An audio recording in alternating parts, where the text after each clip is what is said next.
l'invité de la matinale. KTO Radio. C'est un moment toujours très scruté, le premier voyage apostolique d'un pape. Léon XIV décolle ce matin de Rome pour se rendre en Turquie, à Ankara, puis Istanbul en fin de journée. Un voyage de 6 jours où il se rendra également au Liban.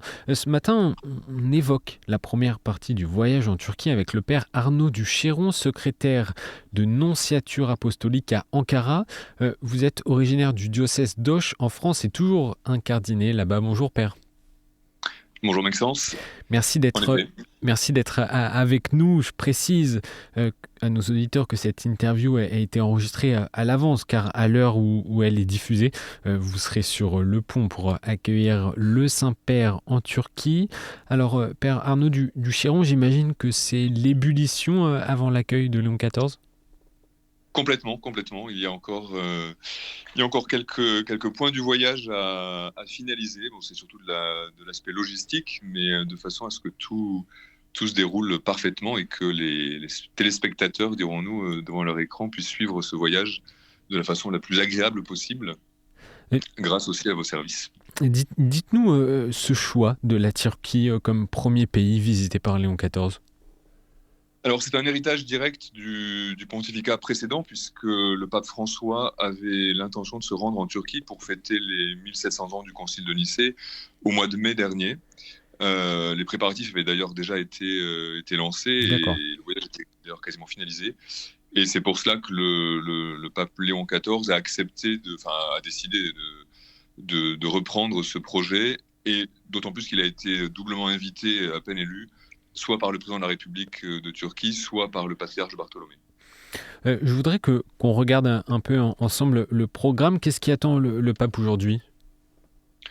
Alors à Ankara, c'est surtout la partie visite d'État, puisque le voyage du Saint-Père comporte deux aspects. Une visite d'État, en tant que chef d'État, il est reçu par son homologue de Turquie. Donc là, ce sont que les aspects protocolaires. Il va à peine arriver à l'aéroport, il se rendra au mausolée d'Atatürk pour déposer une couronne de fleurs sur la tombe de celui qui appelait le père de la Turquie, le fondateur de la République de Turquie, qui a à peine un peu plus de 100 ans. Et ensuite, il se rendra au palais présidentiel où auront lieu les entretiens bilatéraux, dirons-nous, avant ensuite de gagner Istanbul. Ankara est donc, on comprend, un passage obligé. Quel est l'enjeu de sa rencontre avec le président turc Recep Tayyip Erdogan ? Eh bien, c'est évidemment au niveau diplomatique et même politique d'entretenir et même resserrer les liens qui existent entre le Saint-Siège et la Turquie, de mieux se connaître et éventuellement de pouvoir présenter ou souligner l'un ou l'autre aspect de la réalité de l'Église en Turquie qui pourrait être amélioré ou qui pourrait être source d'intérêt commun dans le futur.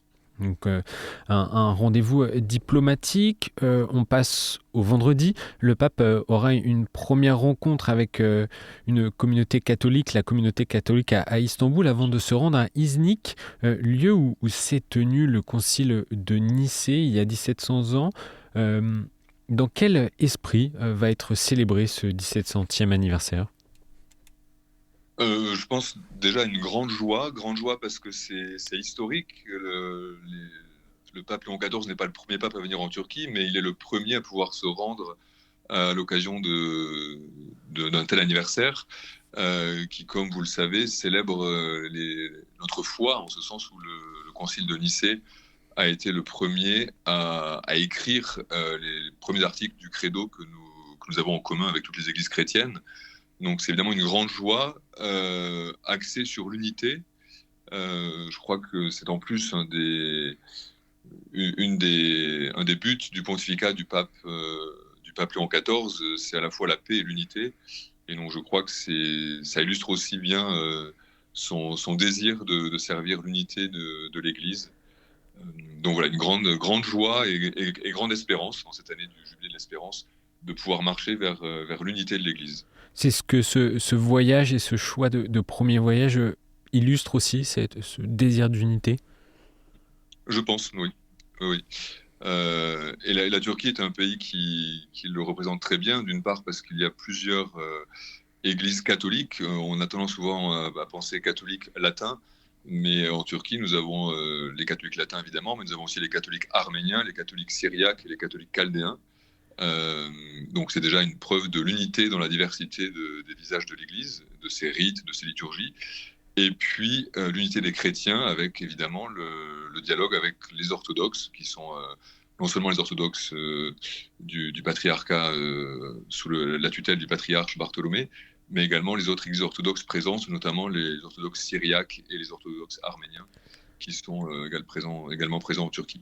Qu'est-ce que les catholiques, d'ailleurs, vous parlez, qu'est-ce que les catholiques latins de rites orientaux et de rites arméniens attendent de cette rencontre et de ces temps de célébration avec Léon XIV?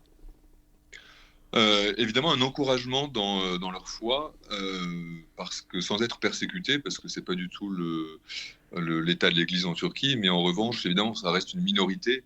Et donc, quand vous êtes minoritaire, vous pouvez parfois vous sentir un peu affaibli ou manquer de courage ou d'espérance. Et je pense que les fidèles de Turquie attendent vraiment un encouragement dans être témoins de leur foi dans leur quotidien. Et voilà, ne pas avoir peur d'être fidèle aujourd'hui à la parole du Christ. Samedi et dimanche, on poursuit le programme, la fête de la Saint-André, le 30 novembre. Ce week-end sera marqué par 2 rencontres avec le patriarche Bartholomé Ier de Constantinople, le primat d'honneur des églises orthodoxes. Comment le patriarcat a préparé la visite ?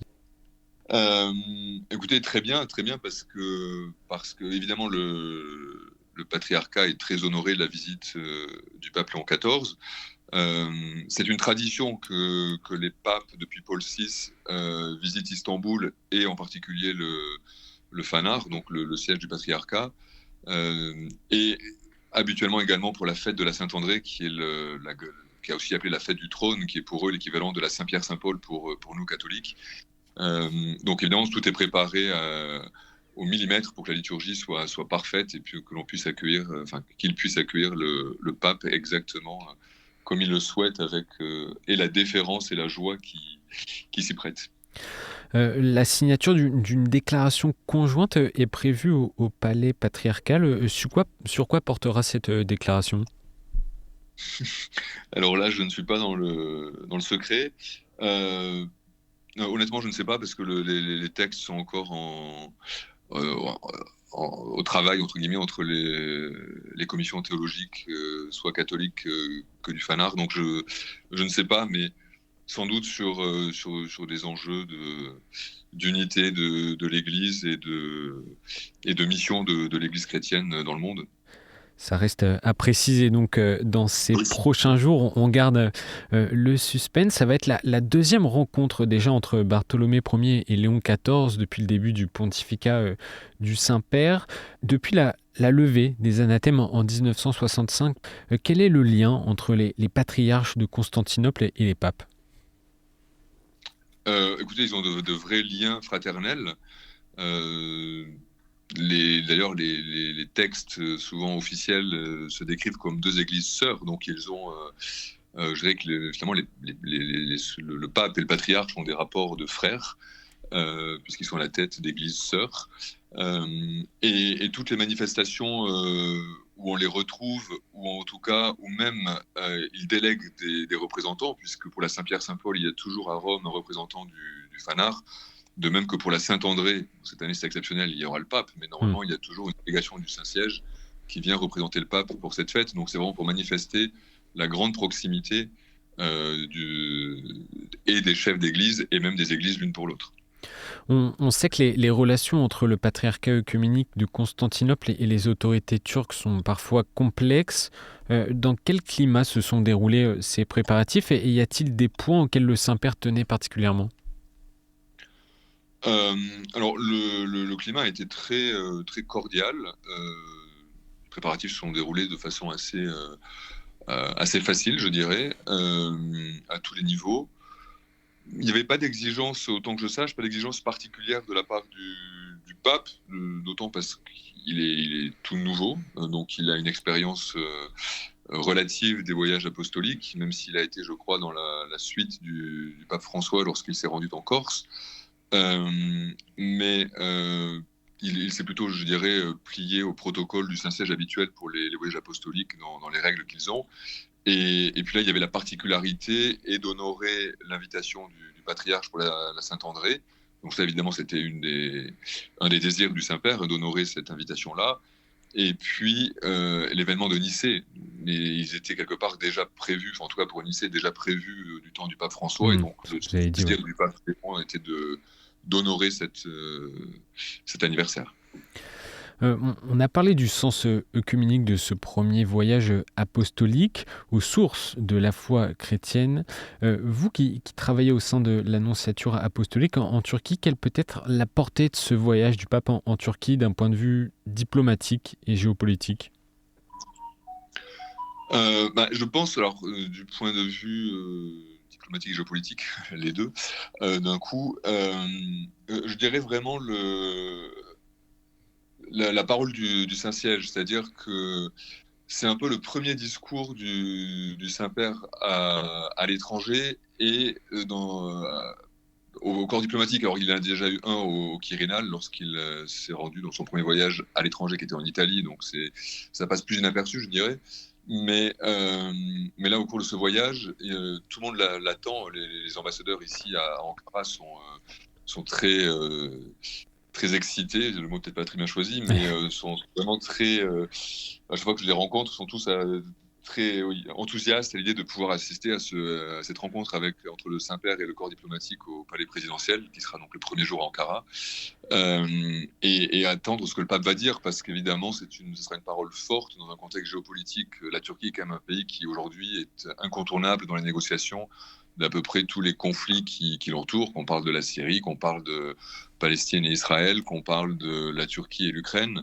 On ne peut pas faire abstraction de la Turquie, donc la visite du pape dans un pays qui aujourd'hui s'est imposé comme un des négociateurs incontournables a évidemment un poids fort, et sa parole qui inévitablement abordera le domaine de la paix, j'imagine en tout cas, sera aussi une parole forte pour guider la politique, la géopolitique, et intéresse énormément les ambassadeurs et derrière eux leurs chancelleries respectives, qui seront à l'écoute de ce qui sera peut-être le premier grand discours politique et géopolitique du pape Léon XIV. Et une dernière question avant de conclure cette interview. Il nous reste quelques secondes, Père Arnaud Duchéron. Quelle est l'atmosphère en Turquie avant l'arrivée du pape ? Qu'en disent les médias, les gens dans la rue ? Plutôt une grande joie, encore une fois. Beaucoup se souviennent des voyages précédents, puisque le pape François est venu en 2014, le pape Benoît XVI était venu en 2008, je crois. Donc ceux qui peuvent se souvenir de ces voyages les ont encore en mémoire. Et c'est donc un voyage très attendu, parce que cela montre d'ailleurs j'ai envie de dire l'ouverture d'esprit des Turcs. Il n'y a pas du tout de refus de cette visite. Au contraire, c'est une joie et un honneur de pouvoir accueillir le pape, et surtout le premier voyage du pape à l'étranger. Qu'on va suivre donc, premier voyage apostolique de Léon XIV en Turquie, au Liban, en direct, comme vous l'avez rappelé en début d'interview, sur KTO et KTO Radio. N'hésitez pas d'ailleurs, chers auditeurs, à consulter le programme des retransmissions sur le site ktotv.com. Merci, Père Arnaud Duchéron, d'avoir été avec nous ce matin. Je vous en prie, avec plaisir.